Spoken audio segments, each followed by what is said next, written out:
వారిని ఒక్కొక్క దేవతని అగ్నిహోతగా, ఆదిత్యుడు అధ్వర్యుడిగా, చంద్రుడు బ్రహ్మగా, పర్జన్యుడు అనగా వరుణదేవతుడు ఉద్గాతగా, ఆకాశమే సదస్యుడిగా, అంటే ఈ గణములు 3 వేదముల్లో ఉండేటువంటి ఋత్విక్కులందరినీ ఆయా దేవతలుగా భావన చేసి వారికి తెలియపరిచి ఆ తర్వాత ఆ దేవదూతలైనటువంటి ఋత్విక్కుల్ని మధుపర్కంతో అర్చించుకున్న తర్వాత పితృదేవతలకి తెలియపరుచుకొని పితృదేవతలకి తర్పణ చేసి ప్రీతి కలిగించి నాందీశ్వరార్థం అనేటువంటి ప్రక్రియతో, నాంది అనేటువంటి ప్రక్రియతో పితృదేవతలకి ప్రీతి చేసిన తర్వాత ప్రతినిత్యం ఇంట్లో ఉండేటువంటి అగ్నిహోత్ర స్థానము నుంచి యాగశాలకి ప్రవేశం చేసి ఈ యాగం ప్రారంభించడం జరిగింది. ఆ యాగశాల మీద ప్రవేశించేటప్పుడు యజమాని ఒక మంత్రం చెప్తాడు. ఆ యాగశాలని నిమిత్తంగా చేసుకుని ప్రార్థన చేస్తాడు.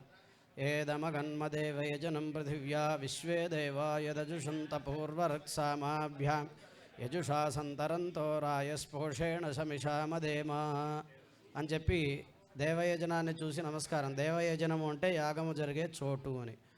ఆ యాగం జరిగే చోటును నమస్కారం చేస్తూ వెళ్ళబోతూ దానికి నమస్కారం చేస్తూ చెప్తారు, ఈ చోటుకి నేను యాగం చేయడానికి ఈరోజు వస్తున్నాను, కానీ ఇక్కడ సకల దేవతలు ఇటువంటి యజ్ఞములు అనేకము పూర్వీకులు చేసి సకల దేవతలకి ప్రీతి కలిగించి ఉంటారు కాబట్టి ఈరోజు నేను ఇక్కడ యాగం చేయగలుస్తున్నాను, ఇక్కడ నాకు అవకాశం లభించింది అని ఆ స్థలాన్ని ప్రార్థన చేస్తూ ఉన్నారు.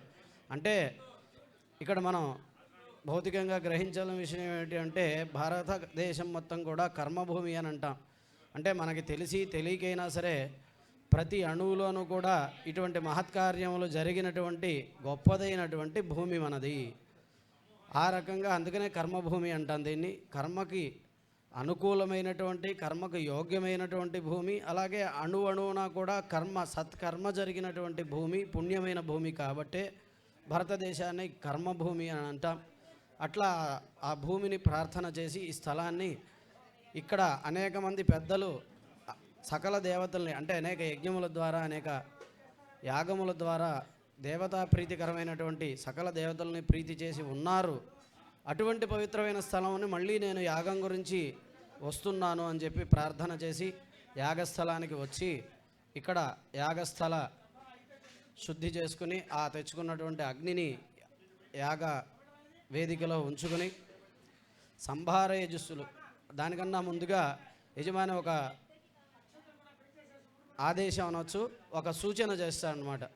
ఏమిటి అంటే ఆజ్యం బశవ పురోడాశీయా ఏతే మే యజ్ఞార్థా యావద్యజ్ఞోపయోక్షే తావన్మే యజ్ఞార్థం శేషాత్ బ్రాహ్మణ భుంజీరన్ అని చెప్పి ఇందాక తన పరివారాన్ని అలాగే ఊళ్ళో ఉండేటువంటి పెద్దల్ని పిలిచి ఈ మాట చెప్పారు. అంటే ఏంటి అంటే ఈ యజ్ఞార్థమైనటువంటి సంభారములు ఇప్పుడు నేను సంపాదించుకుని ఉన్నాను, అవన్నీ కూడా మీకు అప్పచెప్తున్నాను. అంటే ఇక్కడ సామాజిక బాధ్యత, అలాగే మన యొక్క బాధ్యత, మన యొక్క ప్రవర్తన దీంట్లో కనిపిస్తూ ఉన్నది. ప్రతివారిని కూడా పాత్రుల్ని చేయడం అన్నమాట. నేను అనేక సంభారాలు యాగం గురించి తెచ్చుకుని ఇంట్లో పెట్టుకున్నాను. దాంట్లో యాగానికి కావాల్సినవి యాగానికి పంపించి మిగతాది భోజనాది తర్పణలకు, భోజనములు, మిగతా లోకక్షేమమైనటువంటి కార్యక్రమాలకు వినియోగించండి.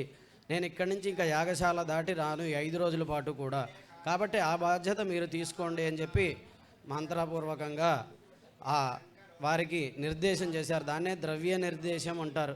ఈ ద్రవ్యాన్ని ఆ రకంగా నిర్దేశం చేసి నేను తెచ్చిన ద్రవ్యం అంతా మీకు అప్పచెప్తున్నాను, దాన్ని యజ్ఞానికి కావాల్సినంత యజ్ఞానికి వినియోగించండి, మిగతాది సద్వినియోగపరచండి బ్రాహ్మణులకి, అలాగే చక్కగా ఊళ్ళో వాళ్ళందరికీ భోజనాదుల ద్వారా దాన్ని సద్వినియోగపరచండి అని చెప్పారు. అందుకే యాగానికి మనం కనుక కొంచెం ద్రవ్యం ఇచ్చినట్లయితే అది లోకక్షేమం ఎందుకు అవుతుందంటే యాగానికి వినియోగింపబడుతుంది, తద్వారా ఇంత బయట భూరి భోజనాలకు, అన్నదానాదులకి వాటికి ఉపకరిస్తుంది. కాబట్టి ఇటువంటి వాటిలో మనం ఎంతో కొంత ద్రవ్యాన్ని సమర్పించడం, మన ద్రవ్యానికి మనకి శుద్ధి తప్ప మనం ఏదో యజ్ఞానికి ఉపకరించామనో, మన వల్ల ఇది నడిచిందనో, ఈయన మన దగ్గరకు వచ్చి అడిగాడనో భావన అక్కర్లేదు. మనం కాకపోతే ఇంకొకళ్ళు, లేదా ఆయన సొంత ద్రవ్యాన్ని అయినా ఆయన పెట్టుకుని చేయగలిసే అవకాశం ఉంటుంది. కాబట్టి మన యొక్క ద్రవ్యానికి శుద్ధి ఎప్పుడు అంటే ఇటువంటి వాటిలో వినియోగించినప్పుడే ద్రవ్య శుద్ధి కలుగుతుంది. అట్లా ఆ ద్రవ్యాన్ని వినియోగపరచమని ఆయన నిర్దేశం చేశారు. ఆ తర్వాత ఈ ద్రవ్యాలన్నింటినీ కూడా రక్షణ చేయవలసిందిగా, అలాగే ఇంకా కావలసినవి ఆయా సమయాల్లో మళ్ళీ తెచ్చుకున్నవన్నీ కూడా ఎటువంటి ఇబ్బంది లేకుండా నష్టం జరగకుండా ఉండేందుకు గాను ఆయా అధిష్టాన దేవతలకు హోమం చేయడం జరుగుతుంది. సంభార యజుస్సు హోమం అంటారు. వీటితో కలిపి రావాలి. నాకు యజుర్వేదం కావాలి, సామవేదం కావాలి, ఋగ్వేదం కావాలి, యుద్మం కావాలి, బరిహిస్సు కావాలి, అలాగే అనేక ద్రవ్యాలు కావాలి అని చెప్పి అగ్నిర్యజుర్భి సవితా స్తోమై ఇంద్ర ఉక్థామదై మిత్రావరుణ వాసిషా అంగిరసోధిష్ణీరగ్నిభి మరుతస్సదోహ విర్ధానాభ్యాం ఆప ప్రోక్షణీభి ఓషధయో బర్హిషా అదితిర్వేద్యా సోమో దీక్షయా త్వష్టేద్మేన విష్ణుర్యజ్ఞేన వసవ ఆజ్యేన ఆదిత్యా దక్షిణాభి విశ్వే దేవా ఊర్జా పూషాస్వగాకారేణ బృహస్పతి పురోధయా అహగ్గు శ్రద్ధయా.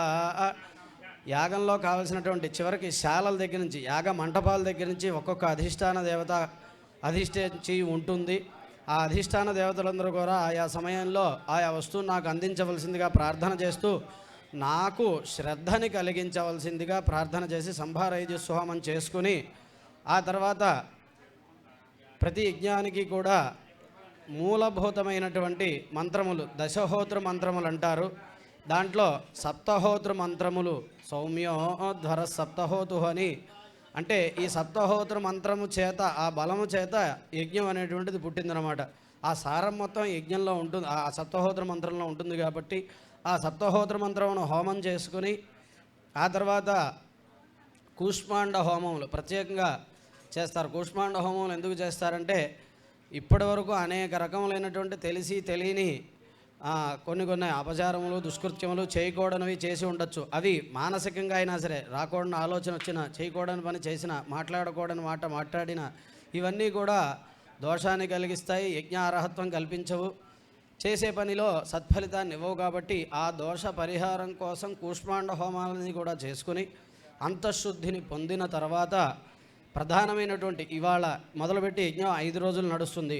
ఈ రోజున దీక్షాహస్సు అంటారు. అంటే దీక్షకు సంబంధించినటువంటి ప్రక్రియలన్నీ కూడా జరుగుతాయి. దీక్ష తీసుకోవడం అన్నీ కూడా జరుగుతాయి. దానికి ముందుగా దీక్ష అధిష్టాన దేవతలైనటువంటి వారికి ఇష్టి అనమాట, దీక్షణీయేష్టి అంటారు. దేవతలకి ఏ ఆవిర్భాగం ఇచ్చినా కూడా ఇష్టిపూర్వకంగానే ఇవ్వడం అనేటువంటిది జరుగుతూ ఉంటుంది శౌత సాంప్రదాయంలో, యజ్ఞ సాంప్రదాయంలో. కాబట్టి దీక్షణీయ అంతా కూడా చేయబోయేటువంటి దీక్షకి సంబంధించినటువంటి దేవతలందరినీ కూడా ఈ దీక్షణీయేష్టి ద్వారా తృప్తిపరిచి అనుజ్ఞ పొంది చేయవలసిన బలాన్ని, ఎందుకంటే దీక్ష తీసుకోవాలి అంటే అనుగ్రహం కావాలి, మానసిక బలం కావాలి, శారీరక బలం కావాలి. అదంతా కూడా సంపాదనకి ఇప్పుడు జరుగుతున్నటువంటి ఇష్టి అంటారు. ఆ దీక్షణీయేష్టి ద్వారా ఆ దీక్షకి కావలసిన బలాన్ని సంపాదించుకోవడం అనేటువంటిది జరుగుతూ ఉన్నది దీక్షణీయ ఇష్టి ప్రక్రియ. ఇది అయిన తర్వాత దీక్ష అనేటువంటి దీక్షలో కావాల్సినటువంటి ప్రక్రియలన్నీ కూడా జరుగుతాయి. ఆయా సమయంలో అవన్నీ కూడా తెలుసుకుందాం.